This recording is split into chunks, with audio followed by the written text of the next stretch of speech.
इस प्रोग्राम के प्रायोजक हैं कृषि एवं किसान कल्याण मंत्रालय, भारत सरकार। हर जोखिम से निकल कर फसल आए, सुरक्षित हो जाए, फसल बीमा से हर किसान अब आत्मनिर्भर हो जाए। संकट के समय प्रधानमंत्री फसल बीमा योजना किसानों के लिए वरदान है। अब सूखा पड़े या बाढ़ आ जाए कोई डर नहीं, अब ओले पड़े या कीट पतंगे फसल खा जाए कोई फिक्र नहीं, क्योंकि हमने लिया है प्रधानमंत्री फसल बीमा। बुआई से फसल कटाई तक हर जोखिम का दावा, न्यूनतम प्रीमियम पर अधिकतम भुगतान का वादा। योजना से हर साल जुड़ रहे हैं 5 करोड़ से ज्यादा किसान। अब आपकी है बारी। नजदीकी कृषि कार्यालय, सहकारी समिति, बैंक शाखा, अधिकृत बीमा कंपनी या जन सेवा केंद्र में स्वेच्छा से करा सकते हैं पंजीकरण। फसल बीमा पोर्टल या फसल बीमा ऐप द्वारा भी कराया जा सकता है पंजीकरण। प्रधानमंत्री फसल बीमा योजना, आपकी फसलों का संपूर्ण सुरक्षा कवच। कृषि एवं किसान कल्याण मंत्रालय, भारत सरकार। किसानवाणी कार्यक्रम के सभी सुनवाने ने गिरदारे की राम राम। साथियों, दिन मंगलवार और इस दिन कार्यक्रम है फोन इन, और इस कड़ी में हम लाएं आपके बीच में हर बार एक नया विषय। और आज इस कड़ी में है कि पशुओं की देखभाल में चल पशु चिकित्सालय एवं प्रयोगशाला का महत्व। बातचीत में हिस्सा ले रहे हैं डॉक्टर उषा सैनी, जो पशु चिकित्सक हैं चल पशु चिकित्सालय थानेसर में। साथियों, आप इस विषय पर भी कि आपके पशुओं को किस तरह की बीमारी है, कैसे प्रयोगशाला उसमें महत्वपूर्ण है, कैसे जो चल चिकित्सालय आपका सहयोग कर सकता है, इस विषय से संबंधित कोई भी आपका कोई प्रश्न है तो आप सीधे हमारे स्टूडियो में फ़ोन के माध्यम से पूछ सकते हैं। और हमारे स्टूडियो का फ़ोन रहेगा 221-322। जो साथी कुरुक्षेत्र से बाहर के हैं या मोबाइल से फ़ोन करेंगे उसके लिए STD कोड आवश्यक रहेगा, और वो है 01744, यानी 01744 221-322। और डॉक्टर साहब से बातचीत करेंगे वीरेंद्र भाई। तो ज़्यादा समय लेंगे, चलते हैं सीधे स्टूडियो में और करते हैं कार्यक्रम की शुरुआत। किसानवाणी कार्यक्रम सुन वाले सारे बहन भाइयों ने वीरेंद्र भाई की राम राम। किसान भाइयों, जैसा आप जाने हैं आज है दिन मंगलवार, और इस दिन हमारा कार्यक्रम रहा है फ़ोन इन, यानी फ़ोन के माध्यम से किसान भाई हमारे स्टूडियो में उपस्थित जो विशेषज्ञ हैं उनसे संपर्क करके अपनी समस्याएं और सुझाव साझा कर सके हैं। इसके लिए हमारा फ़ोन नंबर रहेगा, किसान भाई नोट कर लें, 01744221322, 01744 221-322। और आज का हमारा विषय है पशुओं की देखभाल में चल पशु चिकित्सालय व प्रयोगशाला का महत्व। और हमारे आज के विशेषज्ञ हैं डॉक्टर उषा सैनी जी, पशु चिकित्सक, चल पशु चिकित्सालय व प्रयोगशाला थानेसर से। डॉक्टर साहब, आपका हमारे स्टूडियो में स्वागत है। धन्यवाद जी। डॉक्टर साहब, सबसे पहले हम आपसे यह जानना चाहेंगे कि चल पशु चिकित्सालय है क्या? देखिए, ये एक हमारी मोबाइल यूनिट है जिसके अंदर हम दूर दराज इलाकों में जाते हैं जहाँ पर हमारी कोई भी संस्था नहीं है, ना वहाँ कोई अस्पताल है और ना ही डिस्पेंसरी है। ढाणियाँ और छोटे छोटे गांव जिन्हें कि प्रयोगशाला में आने तक, जिला स्तर तक आने तक कठिनाइयों का सामना करना पड़ता है।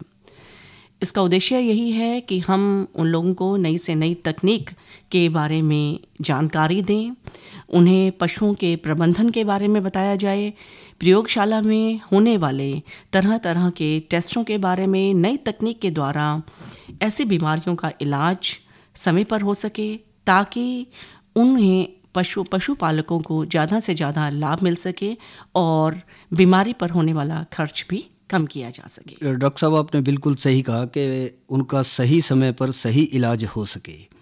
जैसा ग्रामीण क्षेत्र दूर दराज हैं और वहाँ कोई पशु चिकित्सालय या पशु चिकित्सक की सुविधा उपलब्ध नहीं है, और कई बार ऐसी गंभीर बीमारी आ जाती है जिनका चिकित्सक को भी आवश्यकता पड़ती है कि उसका इलाज के लिए तकनीकी जानकारी ले, तो उसमें आपकी प्रयोगशाला का महत्व हो जाता है जी। तो डॉक्टर साहब, हमारी चर्चा जारी रहेगी एक फ़ोन कॉल के बाद जी। हेलो। नमस्कार जी। नमस्कार जी, आपका नाम? मुस्तकिल जी, आप शामगढ़ से, आपका स्वागत है हमारे कार्यक्रम में। हाँ जी मुस्तकिल जी, अपना प्रश्न पूर्ण करें। प्रश्न तो मेरा बकरे के बारे में पूछना। हाँ, आप बकरियां रखते हैं, बकरी पालन में आपकी रुचि है, पहले भी आपके प्रश्न आते रहे, सुझाव आते रहे, तो क्या जानना चाहते हैं आप बकरी के बारे में? बकरी भी थे सर जी, मैं दो रहा, उसके बच्चे कमजोर से हैं वो। अच्छा, मैं जानकारी दो सर। बकरी के बच्चे कमजोर हैं। कितने बच्चे हैं? 2 हैं। 2 बच्चे हैं। कितने समय के हो गए? आयु क्या है उनकी? 25 दिन के हो गए। 25 दिन के हो गए। तो दूध पी रहे हैं? बहुत ही कम पी रहे हैं। कम पी रहे हैं।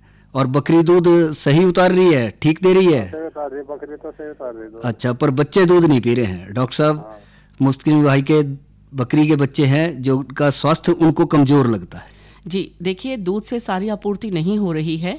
सबसे पहले तो हाँ जी, सबसे पहले तो उनको पेट में कीड़ों के लिए दीजिएगा, क्योंकि 21 दिन आपने बता दिया जो सरकारी अस्पताल में गोलियां हैं, पेट में कीड़ों की गोलियां हैं, आती हैं सरकारी अस्पताल में, मुफ्त दी जाती हैं, वो गोलियां दीजिए। और साथ ही साथ विटामिन बी कॉम्प्लेक्स के इंजेक्शन लगवाइएगा। वो इंजेक्शन भी हमारे हरियाणा सरकार में सारे हमारे अस्पताल में मुफ्त मिलते हैं, क्योंकि बच्चे छोटे हैं तो 2-2 ml 1-1 2-2 ml तक लगाए जा सकते हैं। हाँ, वो किस मात्रा में लगेंगे वो जो पशु चिकित्सक हैं वो अपने सुझाव के अनुसार उनको दे सकते। विटामिन बी कॉम्प्लेक्स, लेकिन उससे पहले पेट में कीड़ों के लिए बहुत जरूर दीजिए, क्योंकि पेट में कीड़े जो भी कुछ पशु खाता है, बच्चे खाते हैं, तो वो उनको नहीं लगता। ठीक है ना? तो इनके लिए बहुत जरूरी है टाइम टू टाइम माँ को भी दीजिए और बच्चों को भी दीजिए कृमिनाशक दवाई, पेट में कीड़ों की दवाई प्लस विटामिन बी कॉम्प्लेक्स के इंजेक्शन लगवाइए। ताकत के बोलते हैं जिन्हें, ताकत के इंजेक्शन। तो मुस्तकिन भाई, जो आपके नज़दीकी पशु अस्पताल है वहाँ से आप संपर्क करें, जैसा डॉक्टर साहब ने बताया। और बच्चों को जो है, जो बकरी के बच्चे हैं, उनके स्वास्थ्य की एक जांच भी करवा लें। तो उसके आधार पर यदि उनके पेट में कीड़े हैं तो वो इंजेक्शंस और बी कॉम्प्लेक्स के इंजेक्शंस जो हैं वो वहाँ से लगवा करके उनके स्वास्थ्य में सुधार कर सकते हैं। तो डॉक्टर साहब, हम बात कर रहे थे कि दूर दराज के लोग पर अपनी चिकित्सा के लिए पशुओं की वो आपसे संपर्क करते हैं, तो उसमें जाहिर है पशु चिकित्सक भी आते होंगे, कई ऐसी समस्याएं उनको आ जाती होंगी, जैसे मनुष्यों के टेस्ट होते हैं कि ब्लड टेस्ट करा लिया, यूरिन टेस्ट करा लिया, तो ऐसे मेरे ख्याल में पशुओं के भी दूध, खून या मूत्र वगैरह या गोबर वगैरह की टेस्टिंग वगैरह ऐसे कैसे टेस्ट हैं जो आपके यहाँ चलते हैं? जी, जैसा आपने बताया, यहाँ पर हम 5 या 6 तरह के टेस्ट जो हैं वो किए जाते हैं लैब के अंदर, और हमारा उद्देश्य ही यही है कि हम उन लोगों को इनके प्रति जागरूक किया जाए।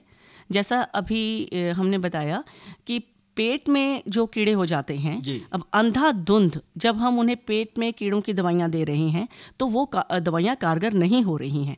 जैसा आजकल बड़ा ही कॉमन हो गया है कि आजकल मच्छर जो है वो DDT से नहीं मर रहे, क्योंकि उसका अंधाधुंध प्रयोग किया गया है।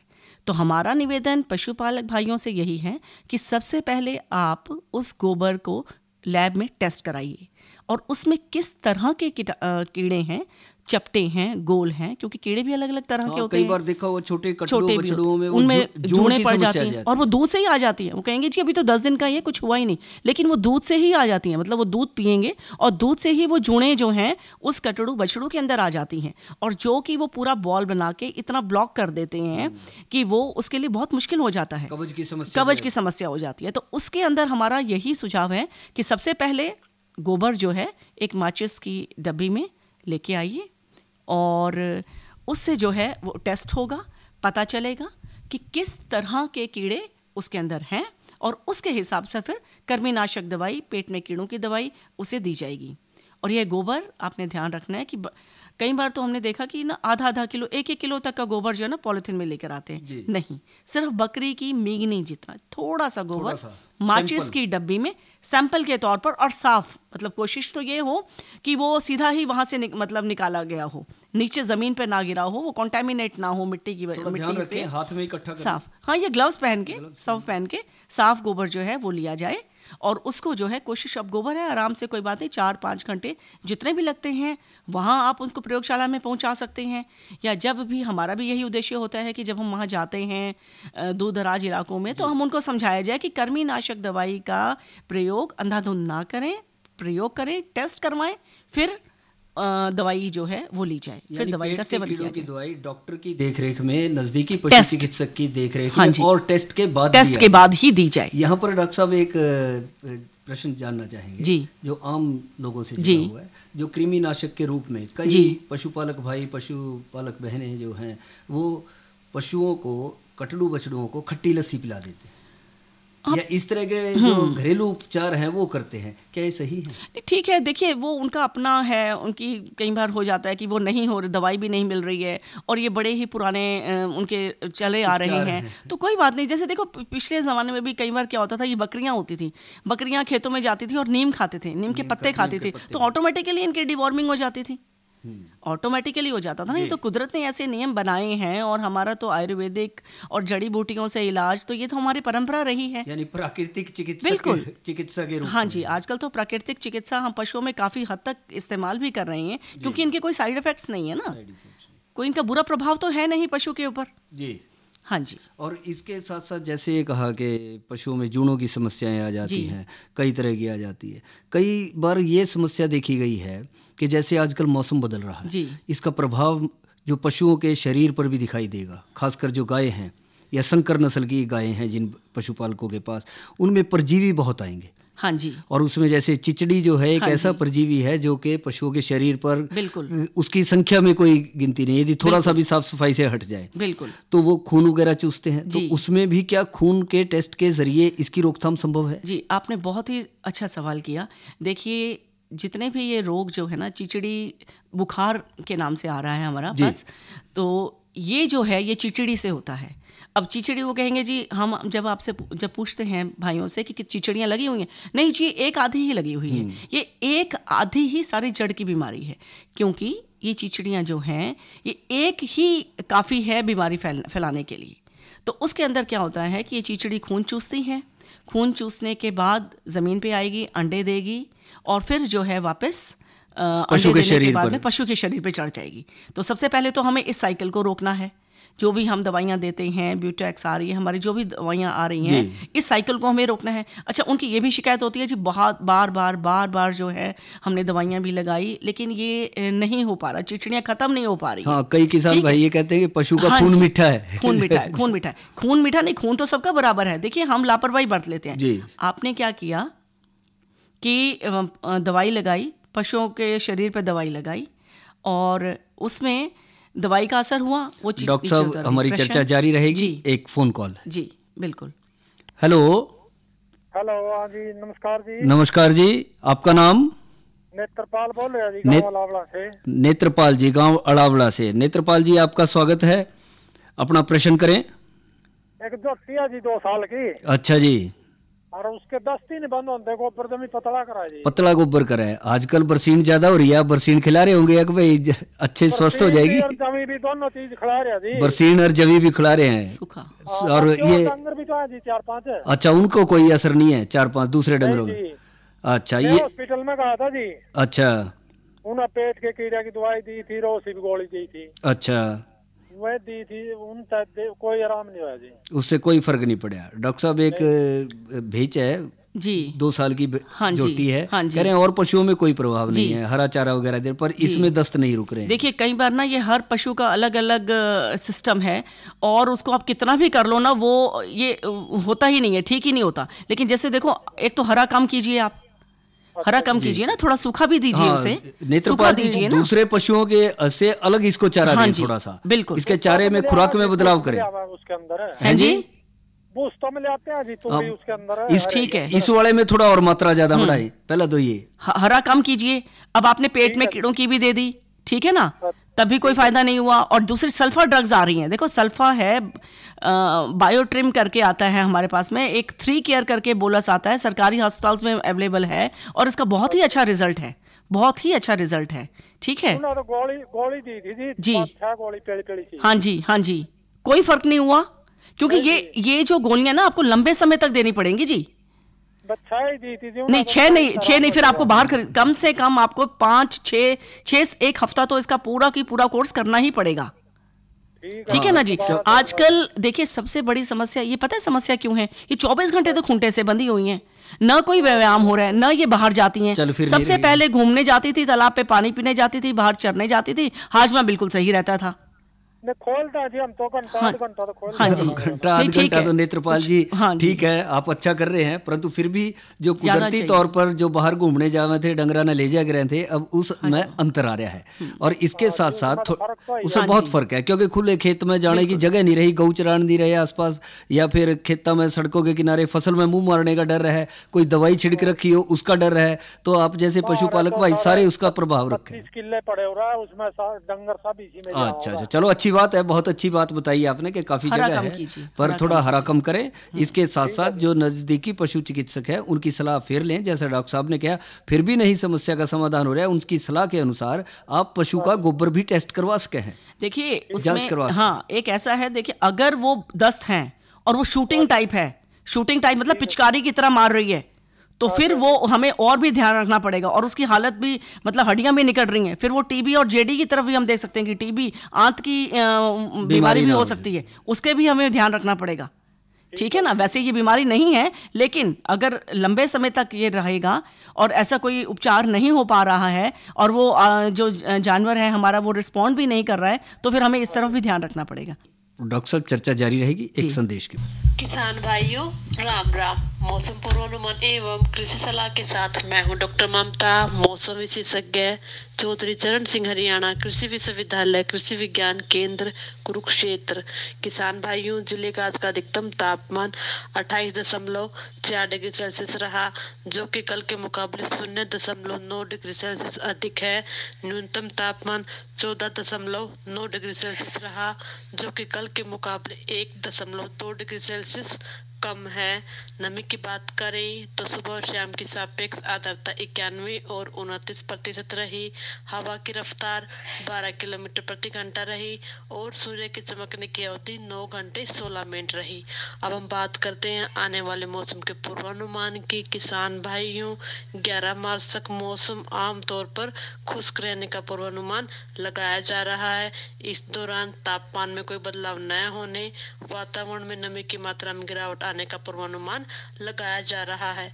अब हम बात करते हैं मौसम पूर्वानुमान आधारित कृषि सलाह की। किसान भाइयों, आप गेहूं की फसल में तापमान के प्रभाव को कम करने के लिए आवश्यकता अनुसार हल्की सिंचाई कर सकते हैं। ध्यान रहे, हल्की सिंचाई सुबह और शाम के समय करें। धन्यवाद। तो ये तो भाइयों ने सुनी मौसम की जानकारी। इसके साथ साथ एक जानकारी और भाइयों को हम देना चाहेंगे, और वो है किसान कॉल सेंटर नंबर के बारे में। किसान भाई इस नंबर से संपर्क करके अपनी खेती संबंधी जो भी समस्याएं हैं, सुझाव हैं, उनके बारे में जानकारी ले सके हैं। और किसान कॉल सेंटर का नंबर हमारा रहेगा 1551-1551 पर कॉल करके इन समस्याओं का, खेती बाड़ी से संबंधित जानकारी लेकर अपना आगे खेती से संबंधित ज़्यादा से ज़्यादा फ़ायदा ले सके हैं। तो डॉक्टर साहब, हम चर्चा कर रहे थे कि जो चल पशु प्रयोगशाला है उसका महत्व पशुपालकों के लिए कितना हो सके। यहीं पर एक बात और मन में आती है कि पशुओं का और मनुष्यों का काफ़ी लंबे समय से संपर्क रहा है जी, और दिनचर्या उनके इर्द गिर्द घूमती है, पशुपालक भाइयों की पशुओं के इर्द। तो क्या कहीं कोई ऐसे रोग भी हैं जो पशुओं से मनुष्यों में आ सकते हैं? जी देखिए, वैसे तो बहुत सारे ऐसे कुछ रोग हैं जिनके ऊपर हमें बहुत ही ध्यान देना है और जिनके बारे में हमारा ज्ञान बहुत ही कम है पशुपालक भाइयों का। देखिए, एक हमारी बीमारी आती है ब्रुसेलोसिस की, ब्रुसेलोसिस, जो कि एक बैक्टीरिया से फैलता है। और इस रोग की सबसे बड़ी पहचान तो यही है कि इस बीमारी से जो ग्रसित पशु होता है वो तीसरी तिमाही में अपना बच्चा गिरा देता है, और ज़्यादातर बच्चा एक ही बार गिराता है, एबॉर्शन हो जाता है और एक ही बार होगा, लेकिन उसके बाद वो कैरियर बन जाएगा, यानी कि वो सारी उम्र फिर वो जो पशु है वो दूसरे पशुओं के अंदर इस बीमारी के कीटाणुओं को फैलाता है। यह छूत की बीमारी है। अब जो भी पशुपालक भाई इस ऐसे पशु के कांटेक्ट में आता है और जब वो दूसरे पशु अगर उसके पास में है तो यह रोग उस पशु से उस पशुपालक भाई के अंदर भी आ सकता है और दूसरे पशुओं में भी फैल सकता है। तो हमें इसमें बहुत ही ध्यान रखना है। देखिए, सबसे पहले तो जब भी हम कोई पशु लेते हैं तो हम उसका सारा चीज़ देखते हैं। उसका देखते हैं कि उसकी ल्यूटी भी बहुत अच्छी है, उसकी सेहत और उसका सब रंग रूप और कितने दांत भी, और उसका वो नस्ल के ऊपर भी खरा उतर रहा है नहीं उतर रहा। लेकिन हम लोग उसकी खून की जांच नहीं करवाते। अगर हम खून की जांच करवाएं तो 2 मिनट के अंदर ही जो है ना हमें ये पता चल सकता है कि इस पशु के अंदर ये ब्रुसेलोसिस की बीमारी है या नहीं है। और खून भी ज़्यादा नहीं चाहिए, सिर्फ 1 ml खून ही काफ़ी है। उसे आपको क्या करना है कि लाल ढक्कन वाली शीशी होती है जिसके अंदर जो भी ये जो शीशी है आपको किसी भी लैब से मिल सकती है। इस शीशी के अंदर हमें उस पशु से खून लेना है, निकलवाना है और उसको लैब में भेजना है। उसके बाद थोड़ी देर के बाद नीचे जो है वो खून जम जाता है और ऊपर उसके सीरम इकट्ठा हो जाता है, पीला पीला सीरम होता है और उससे टेस्टिंग आती है हमारी ब्रुसेलोसिस की टेस्टिंग की। उस टेस्ट से हमें तभी पता चल जाएगा कि ये पशु जो है वो ग्रसित है, क्योंकि इसके अलावा और कुछ भी उसके पास में कोई सिम्टम नहीं होगा, कोई और लक्षण वो पशु नहीं दिखाएगा। और ऐसा जब उसने एक बार गिरा दिया, अगर हम उससे हिस्ट्री पूछते हैं कि क्या ऐसा कभी हुआ, तो कई बार वो बता दे, वो कहते हैं जी हम खरीद के लाए थे, हमें नहीं पता। तो ये इसके बाद अगर, क्योंकि इस बीमारी का कोई इलाज नहीं है, तो ऐसी अवस्था के अंदर हमें सबसे पहले तो उस पशु को बाकी पशुओं से अलग रखना है। और अगर हमारे सामने अगर वो पशु आया मतलब और हमारे कोई पशु हमारे उसमें बाड़े में है और उसने अगर तीसरी तिमाही में बच्चा गिरा है, तब हमें और भी ध्यान रखना है। तब हम उसके बाद जब हम टेस्टिंग कराएंगे और अगर कंफर्म हो जाता है कि उसे ये बीमारी है, तो उसका जो उसकी जेर है वो हाथ से ना निकालें पहले तो, या ना निकलवाएं, उसे ग्लव्स में निकलवाएं और उसको सारे को नीचे दबाना है, मिट्टी में गड्ढा खोद के दबाना है और उस पशु को हमें बिल्कुल ही अलग रखना है, क्योंकि यह जो रोग है ये इसके जो मैला पशु गिराता है उसी से यह फैलता है और अपने आसपास सारे एरिया को संक्रमित कर देता है। इसका मैंने जैसे बताया कि इसका इलाज नहीं है, सिर्फ इसकी आजकल वैक्सीनेशन चल रही है, वैक्सीनेशन प्रिवेंशन के लिए ज़रूरी है। इसीलिए हमें अपनी कोई भी बछड़ी जो है हमारी 4 महीने से 1 साल तक की बछड़ी को सरकार मुफ्त टीकाकरण करा रही है, ताकि इस बीमारी से हम इसके बचाव करवाया जा सके। यानी बचाव ही उपचार है। उपचार है, इसका बचाव ही उपचार है जी। और इसमें जैसा आपने कहा कि और इसकी टेस्टिंग के जरिए ही या उसके माध्यम से ही यह पता लगाया जा सकता है कि पशु जो है निरंतर गर्भपात की समस्या से ना जूझे और आगे किसी दूसरे पशु में भी ये संक्रमण मनुष्यों के जरिए होता हुआ ना जाए उस चीज में। और इसके साथ साथ डॉक्टर साहब, पशुओं का जो सबसे अहम अंग जो माना जाए दुधारू पशुओं में जो देखा जाता है वो है उसका थन। और जहाँ भी कोई पशु खरीदने जाता है सबसे पहले उसकी धार निकाल के देखता है, दूध निकाल के देखता है कि चारों थन अच्छे से काम कर रहे हैं या नहीं कर।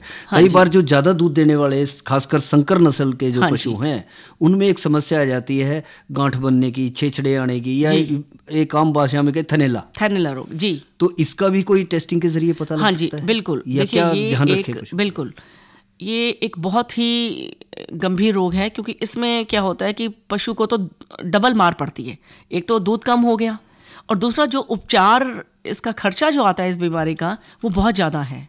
तो इसमें लैब के अंदर हम कल्चर एंड सेंसिटिविटी टेस्ट कर रहे हैं, मतलब कि जो थनैला रोग के जो कीटाणु हैं उन कीटाणुओं को लैब के अंदर हम टेस्ट जो है उनको कल्चर उनका किया जाता है और फिर हम यह देखते हैं कि कौन सी दवाई उन कीटाणुओं जीवाणुओं पर कारगर होगी। यहाँ पर खून का टेस्ट ही होगा या दूध का? नहीं, देखो इसमें हमें कल्चर टेस्ट जो है वो दूध का ही होगा। साफ सिरिंज के अंदर उस जो दूध है जहाँ जो थन अफेक्टेड है, अगर एक है तो उसका एक लेके आना है, अगर चारों हैं तो चारों थनों का दूध अलग अलग सिरिंज में लेकर आना है। बहुत साफ सफाई का ध्यान रखना है, क्योंकि ये कल्चर होगा इसका। अगर हमने सैंपल लेने से पहले ही टेस्ट अगर उसको दवाई देनी शुरू कर दी तो भी वो जो दवाइयाँ हैं वो हमारे टेस्ट में अफेक्ट करेंगी। इसीलिए सबसे पहले जैसे ही हमें थनैला रोग के लक्षण पशु के अंदर दिखाई देते हैं, उसका सैंपल सिरिंज में इकट्ठा करके तुरंत उसको लैब में पहुंचाया जाए। फिर आप अपना इलाज शुरू कर सकते हो, जो भी लोकल इलाज है वो कर सकते हो। लेकिन क्योंकि इस रिपोर्ट को आने में भी 72 घंटे लगते हैं लैब से, तो इतना तो ये ना हो ना कि हम उसके इंतजार करते रहें और रोग और भी बढ़ जाए। आप रोग जरूर शुरू कीजिए, लेकिन जब 72 घंटे के बाद जो रिपोर्ट आएगी उससे कंफर्म कीजिएगा कि क्या जो एंटीबायोटिक, क्योंकि पहले जो है क्या वो एंटीबायोटिक हम ठीक लगा रहे हैं, अगर नहीं लगा रहे तो वही एंटीबायोटिक जो कि लैब में उन जीवाणुओं पर कारगर हुई, हमें उसी से उसका इलाज करना है और ये इलाज लंबा चलेगा। इसीलिए ध्यान रखना है। मतलब फिर पशुपालक भाई को धैर्य रखना पड़ेगा, ध्यान रखना पड़ेगा। रखना पड़ेगा। बिल्कुल। क्योंकि इसके ऊपर खर्चा बहुत ज़्यादा आता है, तो इसलिए शुरू से पहले सबसे पहले कल्चर ऑन सेंसिटिविटी ही करवाइए आप, और जब उसके बाद उपचार जो है ना वो शुरू कीजिएगा, ताकि क्योंकि अदरवाइज तो क्या होगा कि वो रिकवर ही नहीं हो पाएगा। इसमें क्या होता है कि ठीक हो जाता है, दूध बिल्कुल बीच में ठीक आ गया, वो फिर से जो है ना फिर वापस शुरू हो जाता है, वापस जो है वही गांठें छेछड़े आने शुरू हो जाएंगे, दूध नमकीन आना शुरू हो जाएगा, तो वो लंबा खिंच जाता है और उस वक्त बहुत मुश्किल होती है, क्योंकि ये जो दवाइयाँ लगाई जाती हैं ये बहुत ही महंगी हैं। तो ऐसे जो इलाज है वो लगभग हम ये कह सकते हैं कि पशु चिकित्सक जो हैं वो सही दिशा में काम करेंगे और पशुपालक के जो पशु हैं वो भी सही इलाज उससे करवा पाएंगे। बिल्कुल जी, बिल्कुल सही। ये नहीं है कि भाई हमने अंधाधुंध या हाँ जी, अंधाधुंध नहीं करना, बिल्कुल उसका बचाव होगा। हाँ जी, सही तरीके से होगा इलाज। हाँ जी, बिल्कुल। इसके अलावा डॉक्टर साहब जो ये आपकी प्रयोगशाला है इसके अंदर खून के नमूने जांचे जाते हैं, तो ऐसे और कौन कौन से रोग हो सकते हैं जिससे कि इसके माध्यम से पता लग सके और पशु चिकित्सक सतर्क रहें जी और आपके प्रयोगशाला के संपर्क में आकर उससे ज़्यादा लाभ ले सके? देखिए, एक बीमारी एक होती है ट्रिपेनाजोमा, डांस फ्लाई से होती है, उसके अंदर जो है डांस मक्खी आती है। अभी गर्मियों में ये प्रॉब्लम आएगी, हाँ जी, मोटी सी होती है, तो उसमें क्या होता है कि वो मुश्किल हो जाता है, पशु उसको नहीं पहचाना जाता कि वो है। उस डांस मक्खी आई और उसके बाद में वो दिमाग में जो है ना बुखार चढ़ जाता है और उसके बाद वो टकरे में मारना शुरू हो जाएगा, पशु अंधापन भी आ जाएगा, बेचैन हो जाएगा। इस बीमारी के लिए खून की टेस्टिंग जो है वो हमारे ये पशु उसमें लैब में उपलब्ध है, तो इसके लिए भी खून जो है वो टेस्टिंग होगी। इसके लिए आपको ध्यान रखना पड़ेगा कि जो खून है वो बैंगनी रंग की शीशी में इकट्ठा किया जाए। डॉक्टर साहब, चर्चा जारी रहेगी, एक फ़ोन कॉल है जी। हेलो, शायद संपर्क नहीं हो रहा है डॉक्टर साहब। तो जैसा आपने कहा कि डांस फ्लाई या डांस मक्खी के जांच के लिए उसके खून के नमूने को हम बैंगनी रंग की शीशी में ला सकते हैं। आपने खून उसमें निकालना है और उसको थोड़ा सा हिलाना है। जो सैंपल लेना है खून का, क्या वो पशुपालक भाई स्वयं ले सकते हैं? नहीं ले सकते, बिल्कुल नहीं ले सकते। पशु चिकित्सकी या पशु जो सहायक हैं, हमारे VLDAs हैं, उन्हीं की सहायता से सैंपल लिया जाएगा, क्योंकि ये बहुत ही एक इसमें ध्यान रखने की चीज़ है। आपका तो सिर्फ इतना ही काम है कि जैसे ही आपको दिखाई दिया कि पशु मेरा बीमार है, 2-3 दिन हो चुके हैं, इसका बुखार नहीं उतर रहा है, मैंने बुखार वाली गोलियां दी हैं उसको, उस वक्त आप उसका खून का सैंपल लेकर लैब में भेजिए और टेस्ट करवाइए, और इसकी रिपोर्ट जो है आधे घंटे के अंदर ही आप तक रिपोर्ट वापस पहुंच जाएगी और आप इसका इलाज शुरू कर सकते हैं। तो डॉक्टर साहब, आज आपने पशुओं की देखभाल में चल पशु चिकित्सालय व प्रयोगशाला के महत्व के बारे में बहुत ही महत्वपूर्ण जानकारी दी। जाहिर है सभी पशुपालक भाई, किसान भाई जो हैं इस जानकारी से ज़्यादा फ़ायदा उठाएंगे और अपने पशुओं को स्वस्थ रख के उससे ज़्यादा लाभ ले सकेंगे।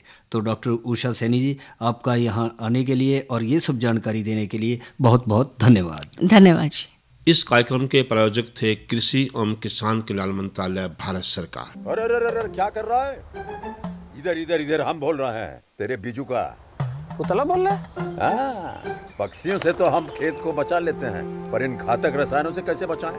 मतलब? देख बेटा, तू जो ये अंधाधुंध रसायन मिलाता है ना, मिट्टी की सेहत बिगड़ने लगी है, और जब माटी ही कमजोर पड़ जाएगी तो उपज कैसे सेहतमंद होगी? अरे पहले ऐसा नहीं था, पूछना अपने बड़े बुजुर्गों से, कैसे फसल लहलहाती थी, शुद्धता झलकती थी। हाँ, माटी भी तंदुरुस्त और लोग भी। अरे अब पहली वाली बात कहाँ? पर अब तो सब यही डाले हैं। सब नहीं, आज भी लाखों जागरूक किसान परंपरागत विधि से फसल उगा रहे हैं, खर्चा कम और उपज की कीमत भी बेहतर पा रहे हैं। सच है? रे बेटे, एक्सपीरियंस से बता रहे हैं, धूप में बाल सफेद नहीं किए हैं। हाँ। ठीक है भाई, मैं भी आज से जैविक खेती शुरू करूंगा। माटी से प्रेम की परंपरा है, परंपरागत खेती। आप सुन रहे थे हमारे किसान वाणी का ये अंक, और इस अंक का विषय था पशुओं की देखभाल में चल पशु चिकित्सालय प्रयोगशाला का महत्व। इसके अगले आज का किसान वाणी कार्यक्रम समाप्त हुआ। कार्यक्रम के सभी सुनने गिरधारी व वीरेंद्र भाई की राम राम।